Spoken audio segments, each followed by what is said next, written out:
Cricket खेलने के विवाद में हुई हत्या का आज पटना पुलिस ने खुलासा कर दिया है। आपको बता दें कि घटना बीते 17 अक्टूबर को बुद्धा कॉलोनी थाना क्षेत्र की है, जहां एक युवक को गोली मारी गई थी। इस मामले का खुलासा करते हुए पुलिस ने मुख्य आरोपी सहित 3 लोगों को हत्या में इस्तेमाल किए गए पिस्टल के साथ बरामद कर लिया है। इस घटना की जानकारी खुद city SP central Ambarish Rahul ने दी और बताया कि हत्या के पीछे की मुख्य वजह क्या है। आप भी सुनिए। पिछले रविवार को 17 तारीख को रात के 8 सवा 8 बजे के आसपास एक सूचना प्राप्त हुई थी कि बुद्धा कॉलोनी थाना अंतर्गत एक मोहल्ला है मंदिरी, बापू नगर मंदिरी, वहाँ पर एक लड़के की हत्या कर दी गई है गोली मारकर। तत्क्षण जैसे ही यह सूचना मिली पुलिस पहुंची वहां पर और उस लड़के को उठाकर इलाज कराने के लिए पीएमसीएच ले गई, बट तब तक लड़के की मृत्यु हो चुकी थी। घटनास्थल पर इंस्पेक्टर साहब और डीएसपी साहब दोनों पहुंचे थे, मैं भी पहुंचा था वहां घटनास्थल पर। और शुरू उस समय उड़ती हुई खबर ये आ रही थी कि एक क्रिकेट के खेल में लेकर लड़ाई हुई है और इसी कारण से यह हत्या हुई है। हम लोगों ने उसे फिर से देखना शुरू किया, सीसीटीवी फुटेज देखा तो समझ में आया कि एक स्कूटी है जिसमें 3 लड़के हैं जो वहां से घटनास्थल से भागते हुए नजर आए हैं। उसमें से एक लड़के की पहचान हुई सबसे पहले, जिसका नाम मानस कुमार था, जो कि वहीं का रहने वाला था। जब उसकी गिरफ्तारी हुई तो उसने सारा का सारा बात बताया। घटना कुछ यूँ है कि जो मृतक है और जो घटना करने वाले लोग हैं सब एक ही क्षेत्र के, एक ही मोहल्ले के रहने वाले हैं। सभी एक तरह से आपस में दोस्त ही रहे हैं।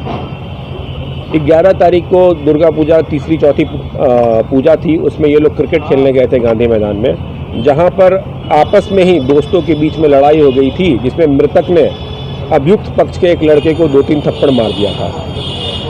इससे गुस्सा होकर जो अभियुक्त पक्ष है वो 8-10 लड़कों को लेकर मृतक के घर पर आया था और उसको खींचकर उस समय मारपीट भी की गई थी। जब यह मारपीट हो गया था तो फिर दोनों पक्ष से उनके परिजन इकट्ठा हुए थे और माफ़ी भी मंगाई गई थी।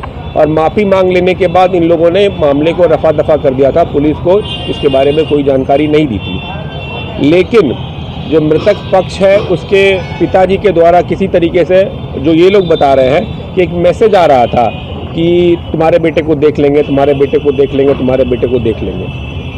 तो अभियुक्त पक्ष की जो अभियुक्त है, एक सौरभ कुमार नाम है, तो इसके माँ बाप जो हैं वो डर गए कि मेरे बेटे को मरवा देगा। तो इन्होंने अपने ही बेटे को कहा कि तुम ही देख लो, इससे पहले कि वो तुम्हें मरवा दे तुम उसको मार दो।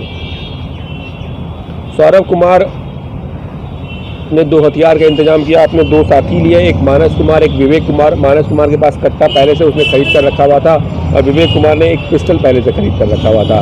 यह इन तीनों दोस्त अपने दोनों दोस्तों को लेकर उस दिन इंतजार कर रहा था घटनास्थल पर।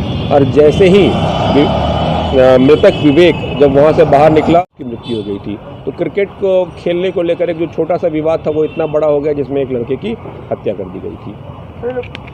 पिस्टल कहाँ से लाए थे सर, कहाँ से खरीदे?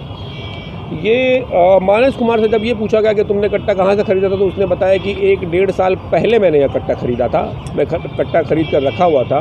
विवेक कुमार के बारे में बताया, वो बता रहा है कि मैंने भी 1 साल पहले खरीदा था। विवेक कुमार गिरफ्तार नहीं हुआ है। मानस ने बताया है कि विवेक के पास 1 साल से कट्टा खरीदा था, उसकी कभी किसी से मारपीट हुई थी तो इसीलिए उसने अपने बचाव के लिए कट्टा खरीदा। तो सौरभ कुमार जो मेन अक्यूज है जिसने पहली गोली चलाई थी, उसके दोनों माँ और पिता दोनों की रजामंदी थी। इवन हथियार माँ के द्वारा देखा भी गया था कि इसके पास है, फिर भी उसे मना नहीं किया गया, उसे और प्रोत्साहित किया गया कि जाके गोली मार दो। माता को गिरफ्तार करके अभी भेजा गया है, पिता फरार है। सर 120 में ये दोनों भी आएंगे माँ बाप ना? हाँ, इनके द्वारा ही इसे प्रेरित किया गया था कि तुम उसकी हत्या कर दो। माँ गिरफ्तार है और सौरभ कुमार और मानस कुमार 3 लोग गिरफ्तार हैं। बरामदगी है एक देसी पिस्तौल, एक देसी कट्टा और 4 जिंदा कारतूस।